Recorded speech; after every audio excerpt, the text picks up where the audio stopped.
Richard Southern is back with us for our interesting stories of the day chat. And Richard, could it be the most heavily guarded bag of Cheetos of all time? This is strange. An artist on TikTok is getting some serious attention tonight. You and I watch, quite frankly, we watch a dangerous amount of TikTok, Erica. We've admitted to this. There's even I've been getting warnings, too, that I've been watching. They're saying, Erica, you're watching too much. Turn it off, Erica. Mm-hmm. You don't listen to them. So we've seen our fair share of TikTok trends, but this one might take the cake.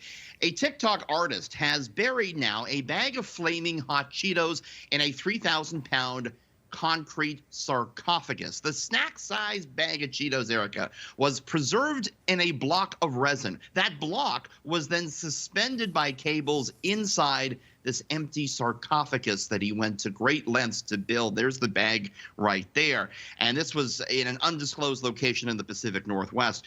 Don't look too far for meaning in this. You might be disappointed. The artist, Erica, says, quote, "It's sometimes nice to do something that doesn't have a purpose."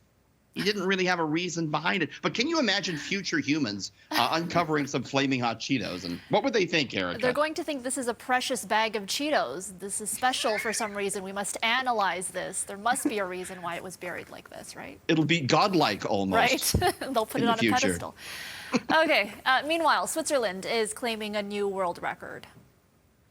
This is one for, I know there's like train aficionados out there. So this is for you. If you're a train aficionado, this is pretty cool, actually. I'm going to show you the longest train in the world. It was assembled and went through the Swiss Alps this past weekend. We got some pictures of it. It's just trains for, as far as you can see, the train, Erica, 1.9 kilometers long. It was 100 coaches and 4 engines, and they were electric engines, which were of note.